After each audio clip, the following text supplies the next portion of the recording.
We've spent the last several months preparing for this gathering, and we've designed it to be in service of UNESCO's designation of Bendigo as a creative city and region of gastronomy. At the heart of the designation is an acknowledgement of Djaara Country, of Djadjawurrung culture as the local expression of the oldest culture on our planet, the oldest living culture. A culture that has been silenced and marginalized but still lives on and still offers deep, practical insights into how we can live together on country in abundance. So if your ancestors were here today with the state of the country that it is, how would they eat off country? That's a good question. I often think when I get a tricky question, what would my ancestors do with their wisdom, accumulated wisdom of multiple generations? Well, they would eat country healthy, eat the abundance. That's what we did. We didn't take when there wasn't enough, and when there was booms, we would even invite others in to share. So if we look at Djaara Country, there's lots of rabbits everywhere. Ooh. So I guess we would eat rabbits. Pest control on a plate. Exactly. So that, gathered friends, is a rough reconstruction of the conversations that we had a team that led us to prepare for you for this second offering of edible welcome to country, rabbit. And weeds. With a serving of weeds. Enjoy. And we said, how are we going to get them to eat rabbit and weeds? We could make it fancy. Yeah. Welcome to Saltgrass. That was performer Will Tait and Djaara woman Rebecca Phillips talking to the audience at an event that ran last year called Djakitj Larr. I went to that event with my sound recorder, and I have to say it was a beautiful and profound experience. It involved performance, discussion, and amazing food. I got lots of audio from that day, and then a few weeks later I spent an hour and a half with 6 of the creators talking about everything that went into making it. So today, in this episode, I'll be sharing audio from the live event, such as you just heard, and I'll be weaving that through the interview I did with the creators. I gathered so much audio that I'm going to have to share this with you over 2 episodes. The themes that emerge across all of this content are everything that Saltgrass is also focused on. Localisation, community building, sustainability, food security, caring for country, listening to Indigenous voices. The creative team involved more people than were able to join me in discussion about the event. But today in the interview, you'll hear from Jodi Newcombe, who is executive producer and director and founder of Carbon Arts, Sam Thomas, who was in creative development and sound design. He was also the stage manager for the Animate objects. Will Tait, who you just heard, was co-producer, performer and MC for the day.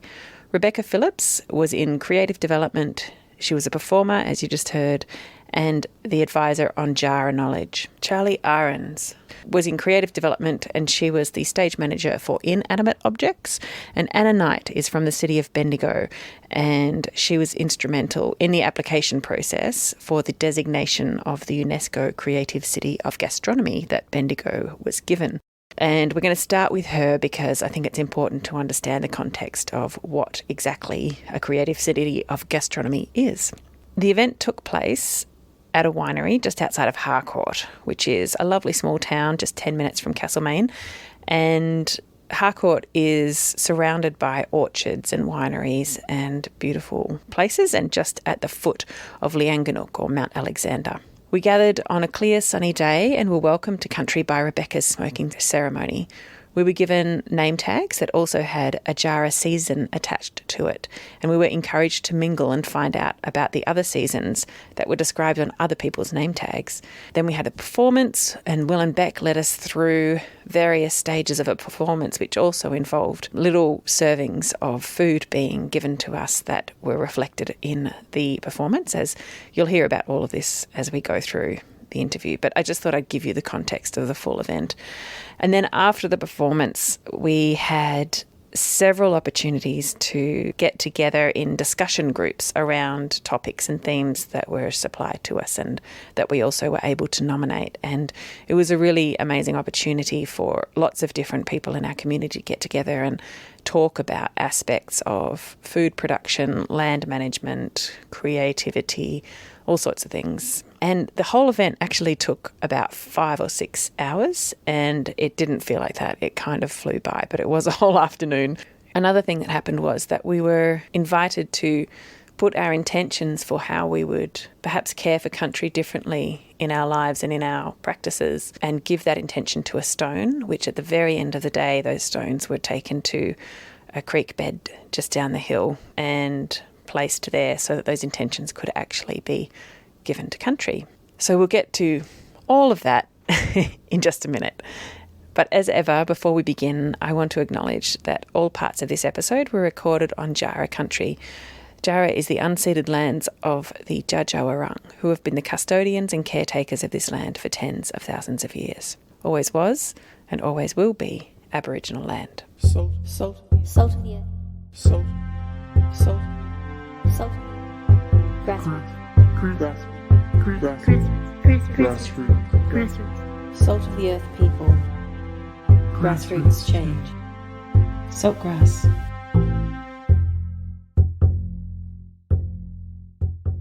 Listen to all episodes of Saltgrass on your podcast app or at saltgrasspodcast.com.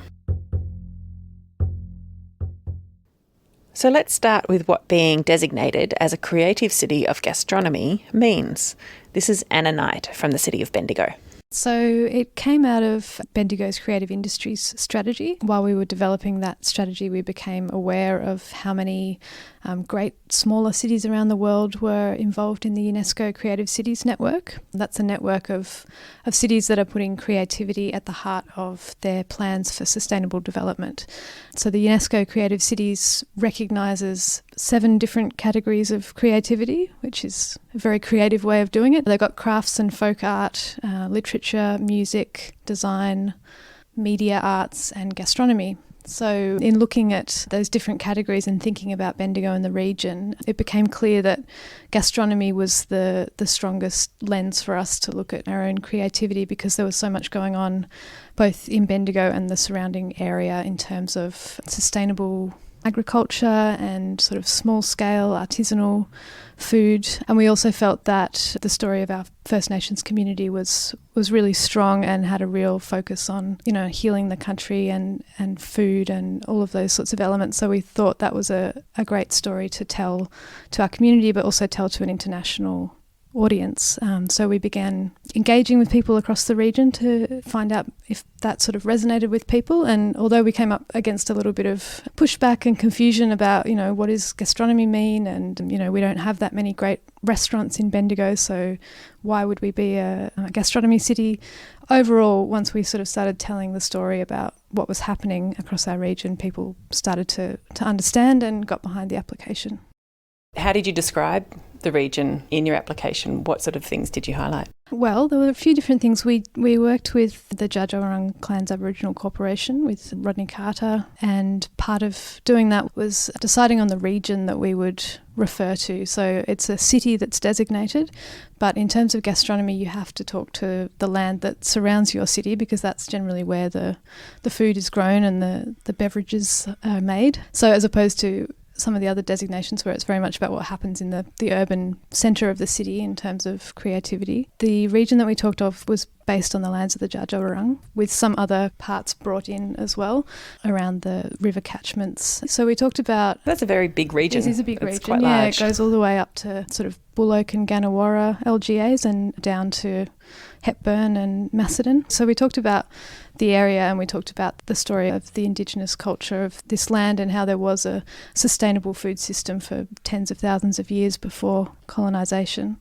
So that was a big part of our narrative. And then we also talked about how there was a growing interest in sustainable agriculture, but also small-scale artisanal food production. We saw that there were over 400 small artisanal businesses around the region, and we thought that was a really special thing, that we grew and made so many different sorts of food and beverage products in our region. We grow almost everything from grain and fruit to having different sorts of meat and dairy products as well. So we talked about that diversity. Then we also just talked about our creative story, and Bendigo sees itself as quite a creative city, and obviously there's some very creative communities around Bendigo as well. And then the other factor was talking about health and well-being. There's quite a big issue in Bendigo and surrounds in terms of poor health linked to poor nutrition and poor foods. Although that's a negative, we talked about how much work is going into changing that story for our region, and there's a real interest in healthy food and supporting people to make healthy choices. Yeah, that's really interesting, because I think,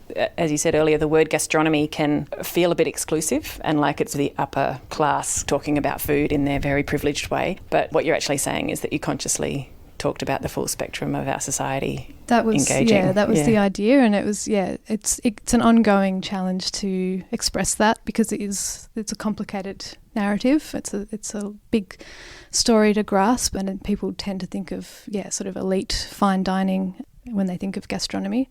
So changing that story is one of our biggest challenges, but I think lots of people are getting to grips with that. Yeah, great.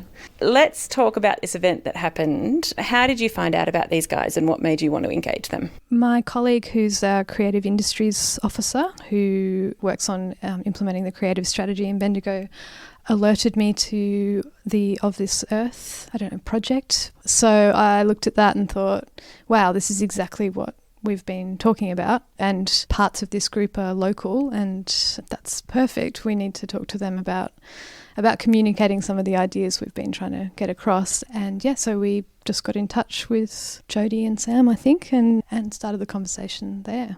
And in the context of all of the other activities you're doing to promote and make public and sort of educate people and bring them in to what this gastronomy designation means, how does this project fit into the bigger picture of all the other things you're doing? Well, this is one of the most important things that we wanted to do, particularly after 2020 and everyone being quite separate and it being quite difficult to communicate ideas and get people together, I guess. We were all struggling in our different ways during that time. So, plenty of people had heard about our UNESCO designation, but lots of people didn't really know what it meant. I got the sense that there was a lot of misunderstanding and a bit of frustration about, well, what is this? What does it mean to me? And it's stupid and some council thing.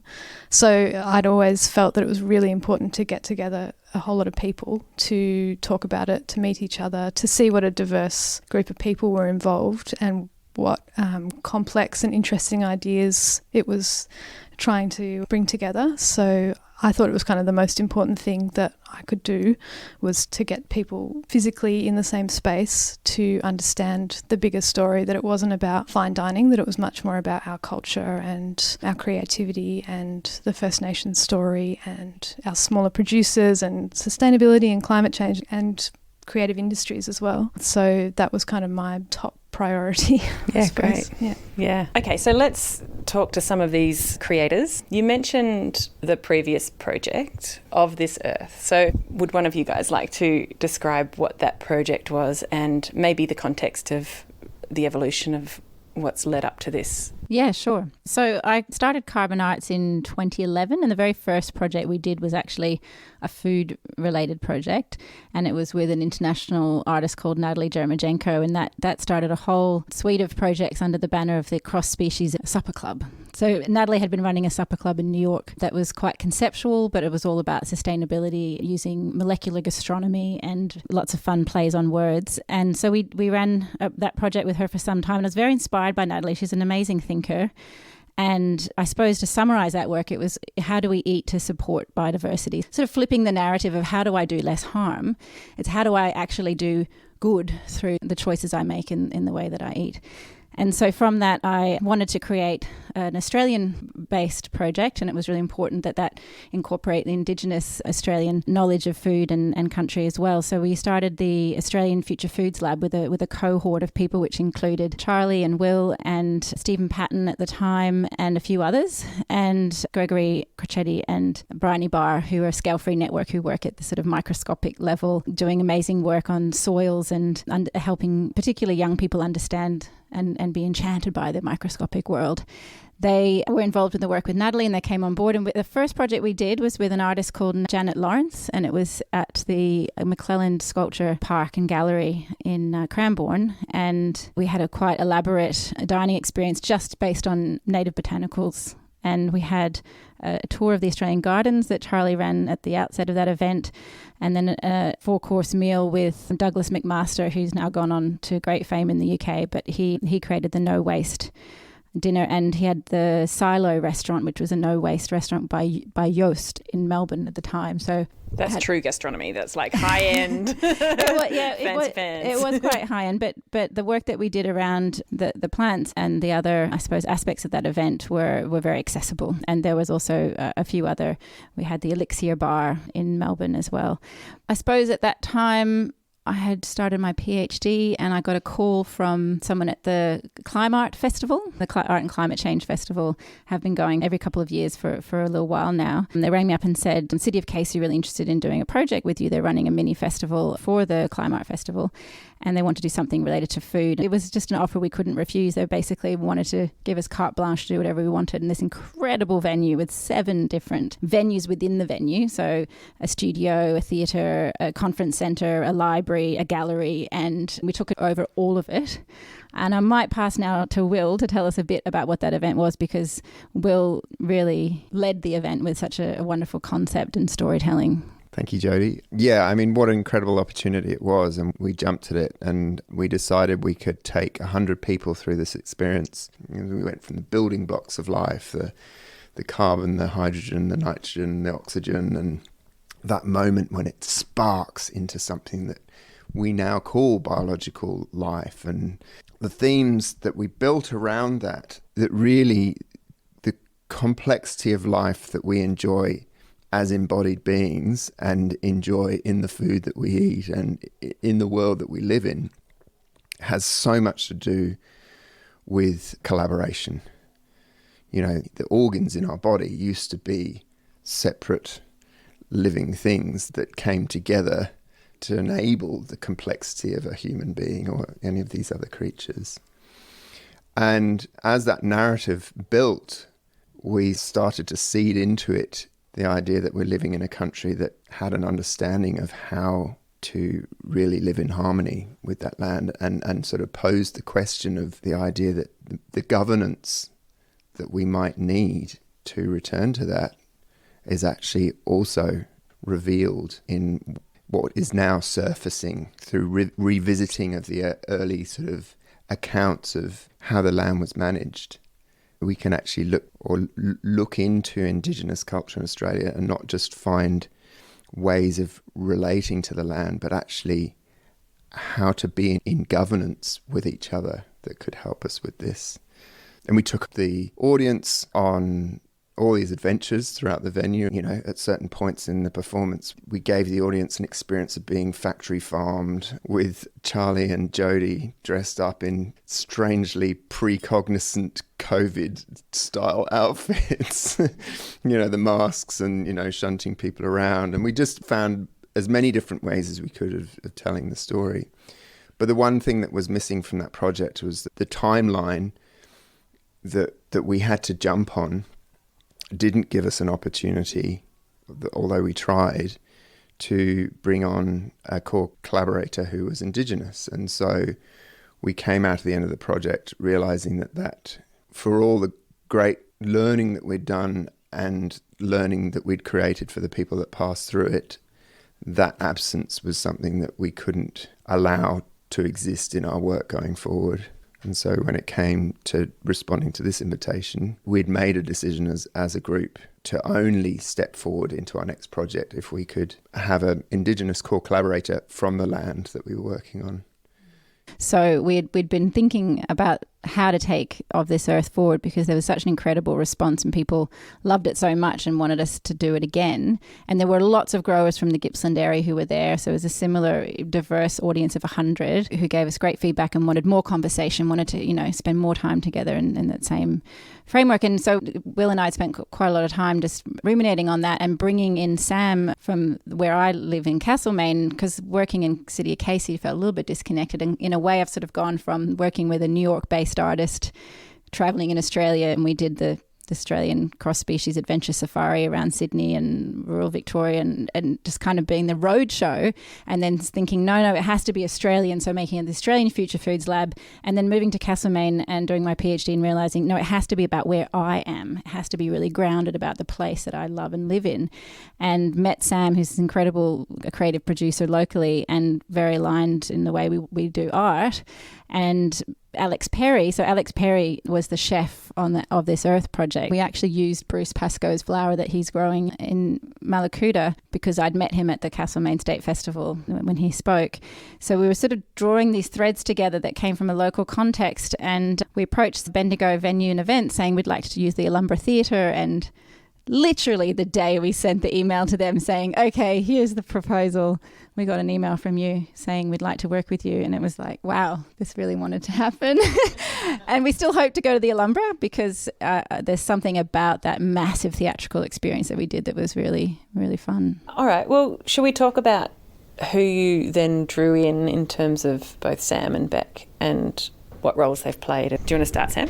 So I'm really interested in kind of a folky approach to contemporary ceremony in a way, and I've worked with Rebecca Phillips on a few events, the last being one called Encounter up at the Poppet Head, where we looked at our shared love of electronic music as a meeting point really to create this outdoor free public event, which actually involved a whole community dance, participatory dance project that Chunky Move brought to Bendigo. But what Rebecca brings to this kind of gathering is a feeling of common ground and being able to speak without suspending tradition in a faraway place, not in time or geographical sense. It's about what's happening right here and right now. And that's really the resonance, I think, that breaks down the barriers and means that people don't carry guilt or they don't feel uncomfortable about the meeting points for these two very different worldviews, you know, like the colonial way of thinking. We're also suffering from that as European people, and Will and Jodi and I really, and Charlie, dug into the roots of European indigenous culture too, because we were colonised too. You know, as Scottish and Irish people, all of this stuff that happens to Australia and more recently colonised countries was tried out in the British Isles first. That's how they knew that they could control people in this way. And I was very lucky that my parents really, my whole childhood, I was taken around lots and lots of strange pagan customs that my dad is fascinated by and a huge part of, right from Cornwall up through to the Highlands of Scotland, from Pelliar and Shetland right down to the Padstow May Day celebrations. These things are still part of the fabric of the British Isles, and they're pre-Christian, they're pre-political, they are about actually celebrating the turning of the seasons and the natural world, and usually they're about food. They're actually about harvest time or a working time in the fields together, and then this release, this sort of carnival sense of celebration that we've got stuff to eat for the next few months. And COVID is doing many things to us, but what it is making us think about where our food comes from and what effect that's having on our systems as human beings. So, Beck, do you want to talk on from there?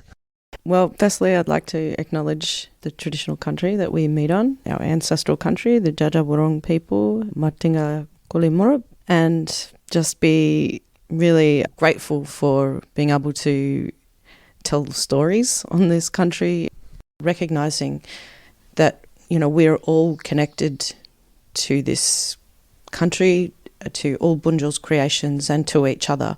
And this is a bigger part of caring for country. It's not just about land and water. It's acknowledging that we are all a part of country and we all need to work together, look after each other and build that deeper connection so that you feel that responsibility to look after this place that nourishes you and to give something back. And I think that was one of the biggest messages and one of the most important for me personally in this event, was really talking about acknowledging having in the forefront of our minds that country nourishes us all the time. And we take that for granted all the time in everything, in every breath we take. And what do we give back? What do we give back that is good, that helps country be well? And so I really wanted to bring about this concept of wukjara, this cultural exchange, this energy exchange, whatever it is give, receive, and in the same way, it's the cycles of the land and the seasons. So, those things can easily fall to the back of your mind, and I think it was really important to bring it forward, especially now that we're celebrating the gastronomy. When I first was invited to be a part of this, I did not know what gastronomy was.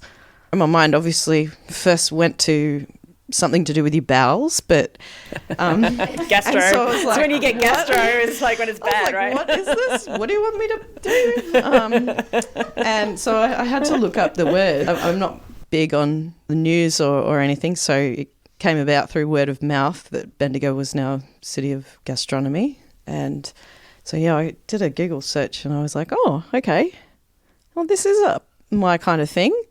And Sam had alerted me to this and said, you should come to the meeting and see if it's something you want to do. I know you're really busy, which, it kind of worked out. I came to the meeting and just met all these lovely people with the same values and a common goal and the means in which to work together in such a great collaborative way that was really supportive of Djaara views, and I felt very supported throughout the whole creation and production of this event, to be able to tell what story I felt comfortable sharing, what things I felt needed to come out in community, and I learnt a lot from them along the way as well. So let's explore a little bit what the process of creation was as a team. What did you start with as your core idea, and what did you end up with? How did you get there? So the European fable stone soup, it's a wonderful metaphor.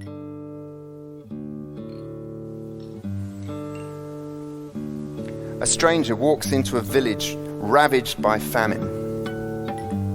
The villagers are hoarding what little food they have left.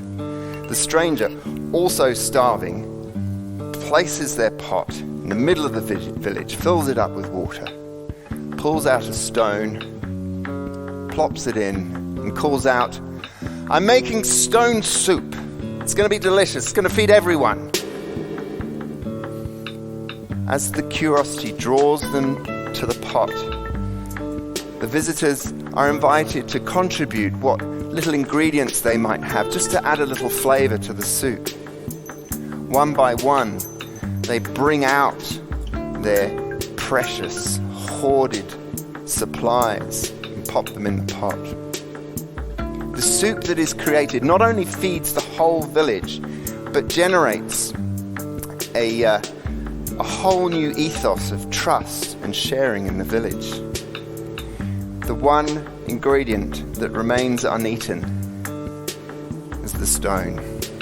And when we shared this fable with Beck, she loved it.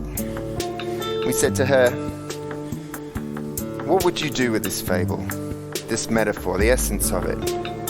Can you find an expression for it in Djaara way?"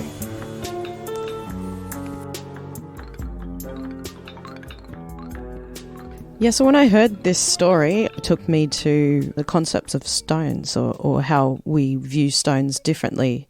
It gave me an opportunity to bring in the Djaara perspective of how we see that part of country, stone country, and stone implements that were used.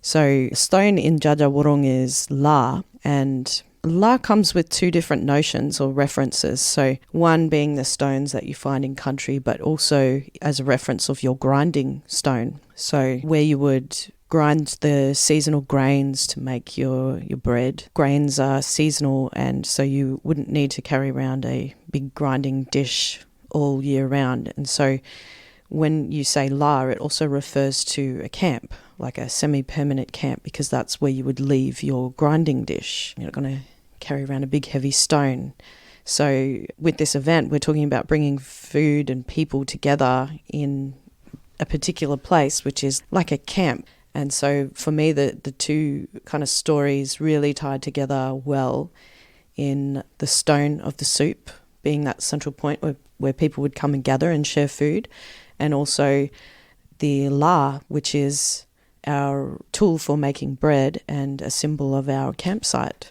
So Djakitj, meaning food, stone food, was as close as we'd get to stone soup, but we just saw how well the stories tied together, and the name seemed really fitting. Well, it's also stones being really quite a permanent thing in country. They don't move very much that I've seen unless something is moving them. And so, with stones is a solid foundation and a permanency. And for me, that also carries the foundation of the meaning behind us working together to create better food systems that are good for country and good for people here. It's quite interesting, that idea of place, because the idea of gastronomy, when you looked up your definitions, Beck, you would have seen there's a few different definitions of gastronomy, but it's often how a place expresses its culture through its food. And a lot of the other UNESCO creative cities of gastronomy, they are sort of cities of gastronomy because of their one famous dish that comes from that region, or their one famous ingredient, like a truffle or a certain type of cheese or whatever it is. And we didn't really have that in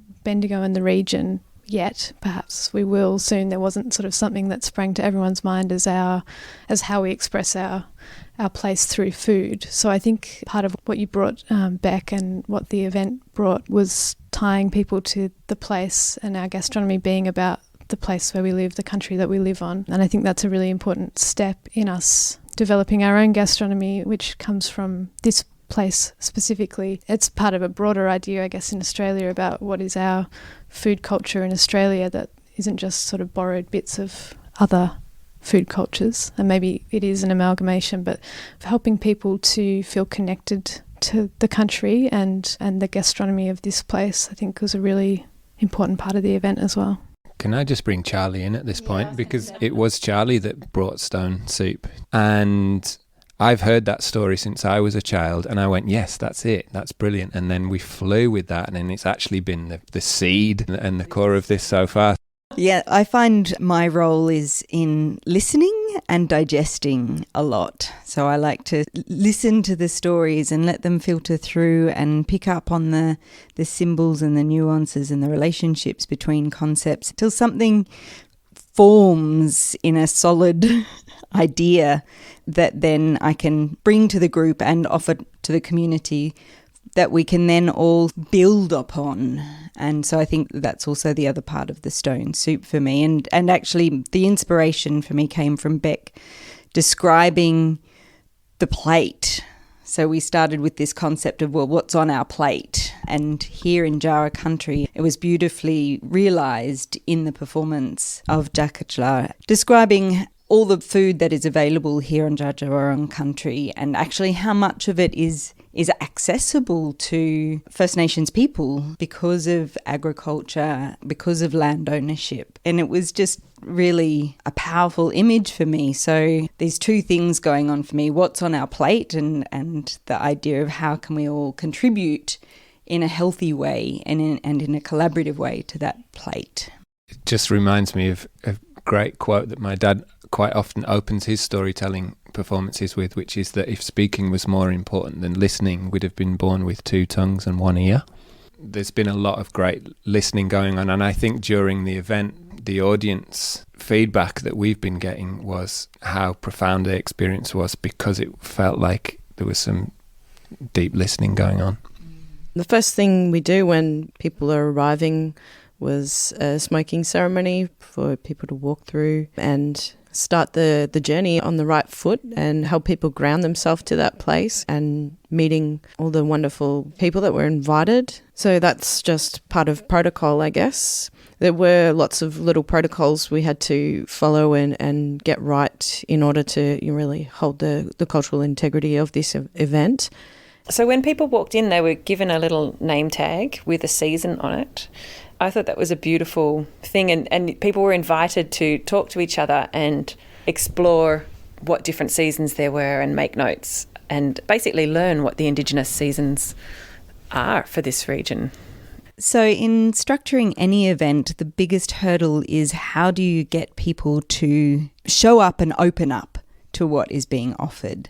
So that arrival moment is really critical in terms of inviting people to play with the idea and with each other. And so I really enjoy making work that has an accessible structure or format, and often that's by creating something that's familiar enough but is a little bit different. So you have to think about it slightly differently, but it's not too far out of your comfort zone that you're not feeling like a fish out of water. And so the seasons was a really great touchstone because we're all familiar with seasons, but we're not all familiar with Indigenous seasons. And so it was a great way to start just threading in the different lens through which to appreciate the land that we were on and the concepts that we were about to delve into further. And so that was part of it, but also I was very interested in the cross-sectoral audience because from the earliest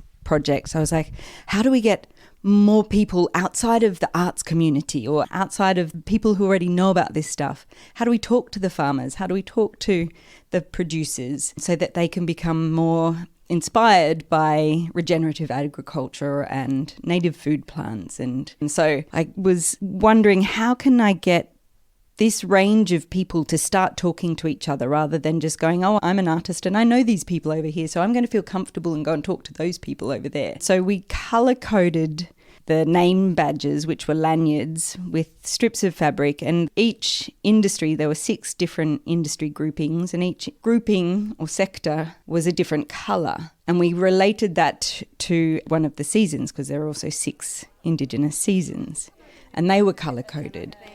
And in the game, they had to find the names of all of the seasons that they weren't. So they had one season, one colour on their lanyard, and they had to find out the names of the other 5. So they had to go and talk to people from all of the other 5 groups.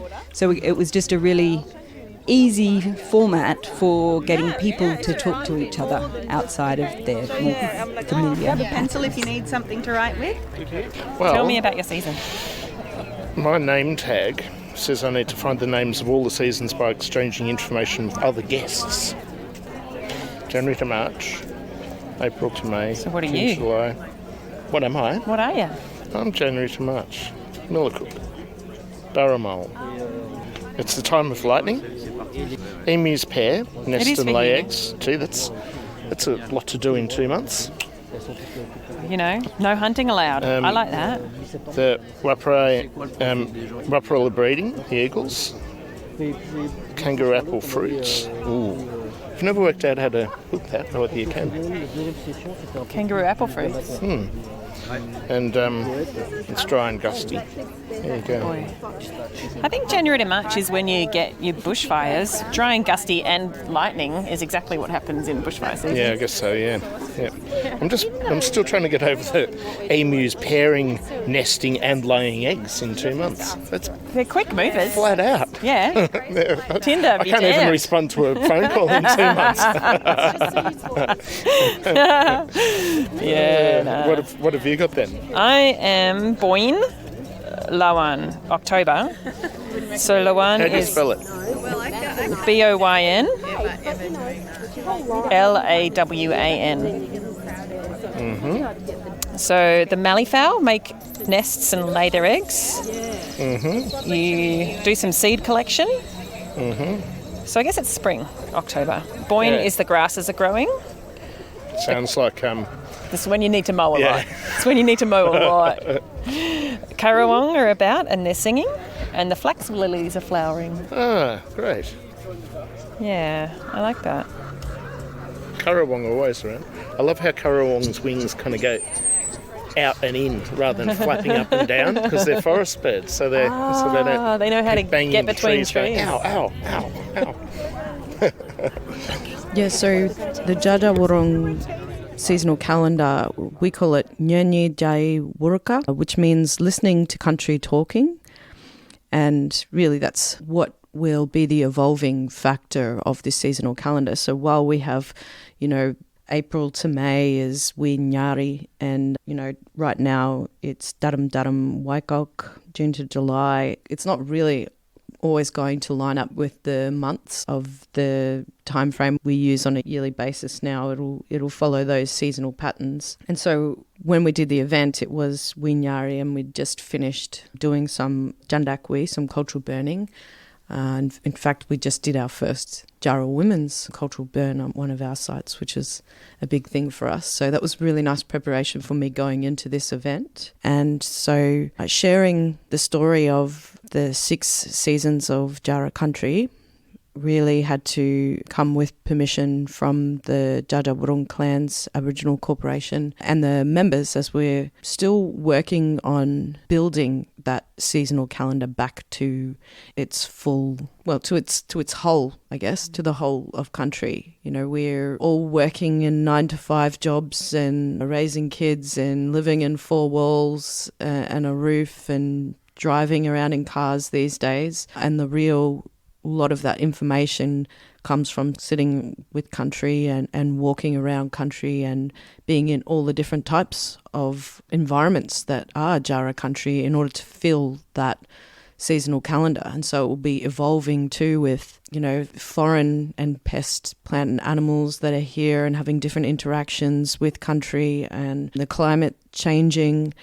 And so it's an ongoing body of work that all of our mob are doing together. And in order to share that with people, we have to be considerate that it is a work in progress and that Djaara people have that cultural and intellectual property. It's not just biological, phenological and, just environmental knowledge. It comes with a lot of those cultural stories and the signs that we see, and the calendar is laid out in the constellation of the Burangi, the night sky. And so it's being able to have that Djaara lens and interpret all of that as part of country. So it's a whole big thing, and then trying to bring it to this event in a form that also protected the cultural and intellectual property rights of all of our people. It could only be brought in a very kind of surface level format, but that's still a good place for the conversation to be had, that there is a way of looking at country that unravels a whole lot more detail of interconnectedness that we should all pay attention to and learn how that relates to us and how we eat food off country and how we can eat with country. Yeah, so we managed to share kind of the bare bones of that, and that was a good start.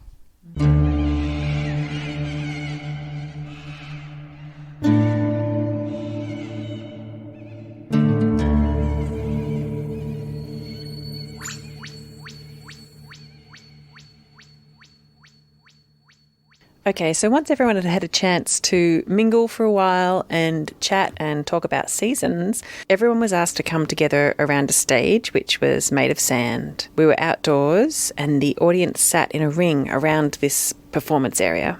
And Will and Rebecca then performed several pieces, and at several points in this performance, little tasters passed around, so little portions of food that had been made. And they were all kind of fascinating and unusual, and they were kind of an adventure on a plate. I'm just going to now share a few snippets from the performances. That will be it for today's episode. And next week we'll hear more from the performances, which went for over an hour, and we'll hear more from the creators and everyone involved. Also from the audience, and we'll get a sense of how they experienced it and what it was like for them. But that's all next week. For the moment, this is the first part of the performances with Beck, telling the creation story of Djaara Country.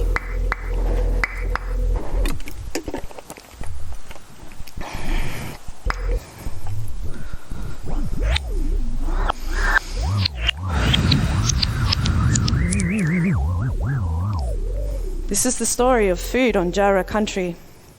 And while I'm standing here as a Djaara woman, I don't speak for all Djaara people. So what I'll be sharing with you is a story, my remembering, my interpretation of Djaara Country. Malami Aja, long ago on country, the ancestral spirits walked this land with Bunjil.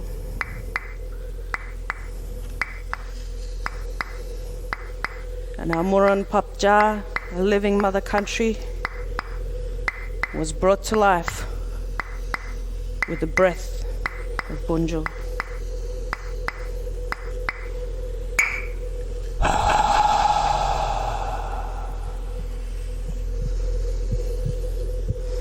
These beings left their mark, left their footprint, left a song and ceremony.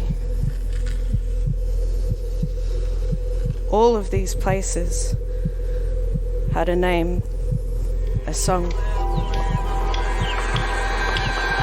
Doing the ceremonies is what we learnt next from Bunjil, knowing to only take what we need to ensure that there is still more for when we come back.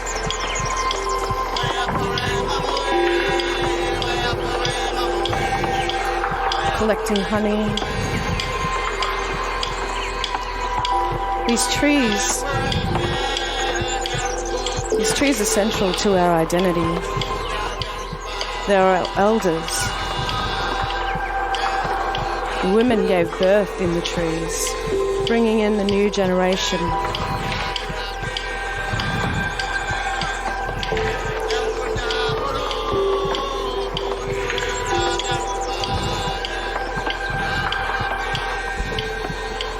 Nurturing them and teaching the ways of country, because country is not just all that you can see.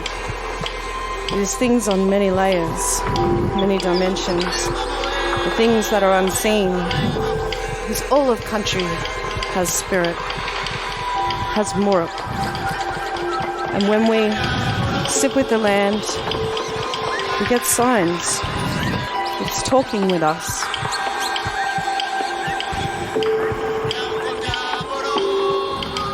Once Bunjil was happy with his work, he then transformed into the wedge-tailed eagle. It soared really high. Looking down over his masterpiece. Now happy with his work, he flew up into the stars and sat down by his fire. This fire is what we call Jupiter today. Bunjil watches down over us at night from his place in the stars, and in the day through the eyes of the wedge-tailed eagle. So this is a story of how Djaara Country was created, Bunjil's country. A story, there's a whole lot more to it. And now the purpose, Wartaka. Why we're here. I'm here because I want to share story so we can know country. Some stories are maybe only represented one view. This is another view. The more views we hear, the better understanding we have of country. The purpose is when we know country better, then we may be able to interact with it better, connect with it more. So, while I'm wearing my country today and I'm sitting on it, I'd like to bring this part to a close and get to the Wukjara, the food offering that I can offer you today. While there is abundance in my story, there's not so much abundance on Djaara Country these days. I would love to offer you the baramul meat, the wirrano, the cod, the murnong. But today, what I can offer you is kangaroo from the supermarket and some wattle seed with majority of white flour. Because this is the reality. And although my ability to welcome you in the way in which I would love to has been compromised, it's still heartfelt. And so this will be the first food offering in this journey of Djakitj Larr. Thank you, Beck, for the beginning of a wonderful welcome to country. So that's it for the first episode about Djakitj Larr. I hope you got a sense of how the day felt, especially in that last bit with Rebecca sharing the creation story of Djaara Country. Next time, I'll be sharing more highlights of the performance, more thoughts and reflections from the creators, and also some thoughts from guests and participants right at the end. In today's episode, you heard from Jodi Newcombe, Sam Thomas, Will Tait, Rebecca Phillips, Charlie Ahrens, and Anna Knight. There are links to many of the things discussed in the show notes, on the podcast, and at saltgrasspodcast.com. For those of you listening on Main FM or 3MDR, please note that you can listen to all episodes of Saltgrass on your preferred podcasting app. You can follow us on Facebook, Instagram, and YouTube. Please subscribe to our email list to get reminders and updates about the show. Again, you can do that by going to saltgrasspodcast.com. This program was made possible with support from Main FM and the Community Broadcasting Foundation. Find out more at cbf.org.au. My name is Alison Hanley. Come back again next week for the second half of this show. And thanks for listening today. Salt, salt, Salt of the earth. salt, salt, Salt. Grassroots. Grassroots. Salt of the earth people. Grassroots change. Saltgrass.